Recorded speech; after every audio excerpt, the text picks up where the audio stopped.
Meteorologist Michael Annan, and we are very close to seeing a landfall of a very dangerous Category 4 hurricane. Hurricane Michael. Winds are 150 miles per hour. Remember, Category 5 is 155 above, so we are very close to Category 5 stage. It is moving quickly at north-northeast at 14 miles per hour. However, that's not really a good thing for one reason, and we'll get into that in just a second. The pressure, though, is still dropping, 923 millibars. It's been dropping a lot in the last 24 hours, and you can see how that eye is very clear, about to make landfall basically near Mexico Beach. Now, satellite and radar shows you the presentation of Hurricane Michael. We have some feeder bands here in Tallahassee. We've been getting some tropical storm force gusts here in Tallahassee. We also have another feeder band in Apalachicola and in St. George Island. They've been getting hurricane force wind gusts down there. And then finally, we have the eye wall starting to move into Panama City and into Mexico Beach. So let's zoom into Tallahassee first. You can see how this feeder band has been basically a little bit over the city and a little bit on the east side. We've been getting tropical storm force wind gusts here in Tallahassee, and these are going to increase to tropical storm force sustained and possibly into hurricane force gusts as the core starts to move closer to Tallahassee. Now, if one of our helpers here, Colby Down, can move to the Carabel and Apalachicola area, you can see that here in Weewha-Hitchcock and in Apalachicola and in East Point, we have some feeder bands here, and those are hurricane force wind gusts, tropical storm force sustained, and these are really going to continue to increase in not only rain intensity but in wind intensity as the core right here you see in Panama City. The core right now just about 20 to 30 miles off Mexico Beach. You see, we do have lightning in this core of Michael. That means it's still intensifying, and we have very warm waters just off the coast because of a record warm September here in Florida. The water temperatures just off the coast of Florida are well above average, 3 degrees above average that they should be for this time of year. So Michael's going to take everything it can get out of the Gulf of Mexico to do last-minute strengthening before it gets into the Panhandle and weakens gradually once it gets into land. Now, as I said, that eye wall is about to move into Port St. Joe, Panama City, and East Point. We have an extreme wind warning in effect until 2:15 Eastern Daylight Time. This is a very new warning that was issued by the National Weather Service only a few years ago.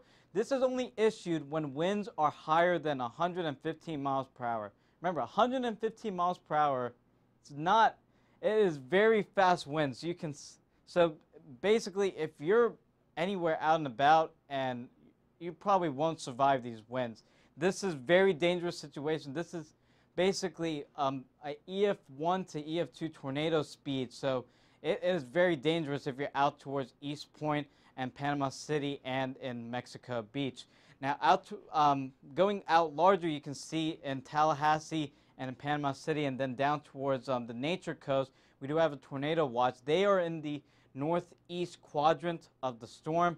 As you get the different directions with height, and when these little feeder bands come on shore, they can produce some very quick spin-ups. We did have a tornado warning earlier down towards Cedar Key. So these can be very quick spin-ups. It's very hard to spot on radar, but also they can be rain-wrapped, very hard to find, and they can be very destructive, but not very strong, but still destructive. Going into our time lapses, you can see that Panama City conditions have deteriorated very quickly in Panama City, and they're going to be on the western edge of that eye wall here in FSU Panama City's campus. Very bad conditions out towards the bay here in Panama City. Now, St. George Island, notice two things: how you have the very windy conditions. Winds have been in the 80-mile-per-hour range in terms of your gusts, so it's been very windy out there. But also notice the water level. We've been seeing the water level out towards the St. George Island Bridge coming very close to the road and about to cover the road. I wouldn't be surprised if this road becomes impassable and ineffective for a few weeks at the least. Now, you can see how that basically the wind blowing all the water and also the rain coming out of the sky. Very visibility is basically zero based on that camera.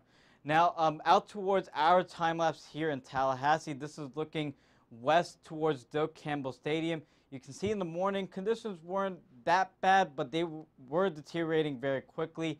We were just up here on the roof, Colby, Jake, and I, and we saw that very windy conditions, rain basically sideways, and these trees, the top of these pine trees going out sideways as well.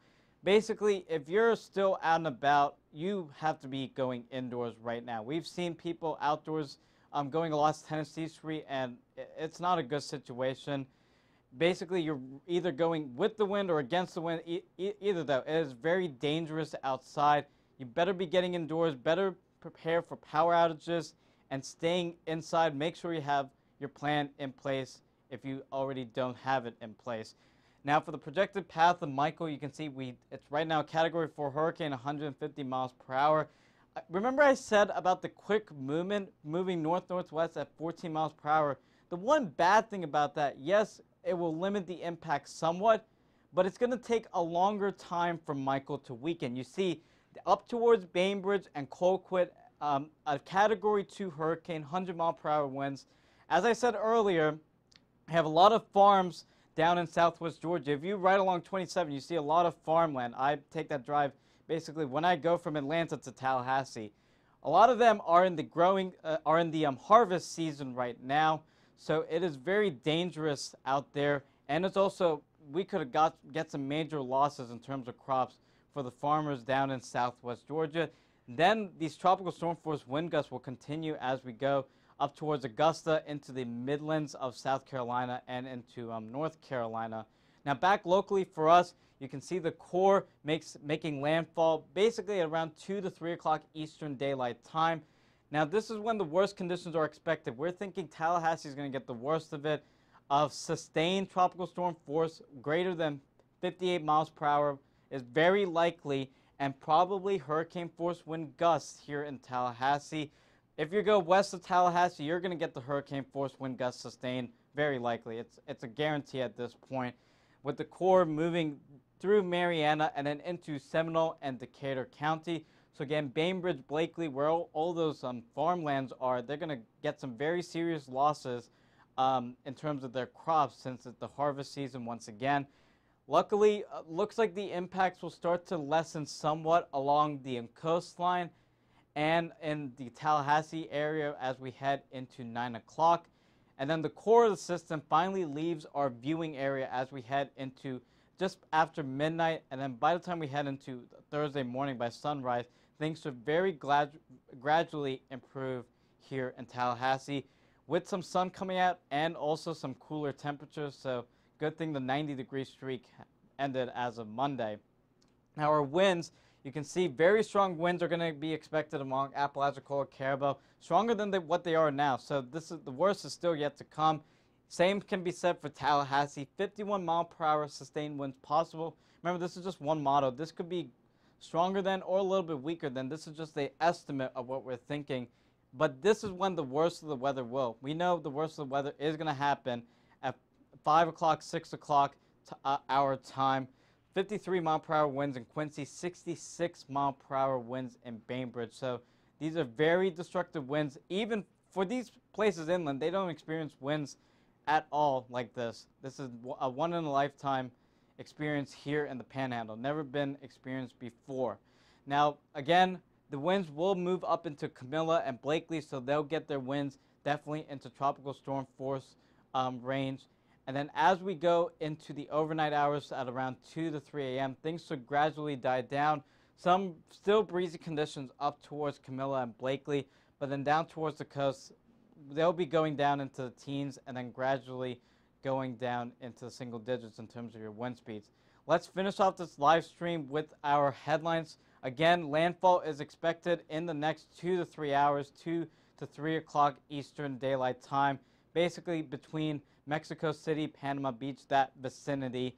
The worst of the conditions here will arrive, here in Tallahassee will arrive during the evening hours.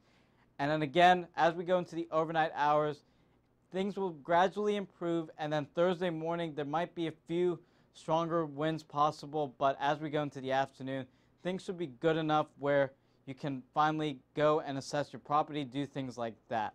So for all of us here at FSU Weather, I'm student meteorologist Michael Lonin, and please stay tuned to our continuous updates of Hurricane Michael.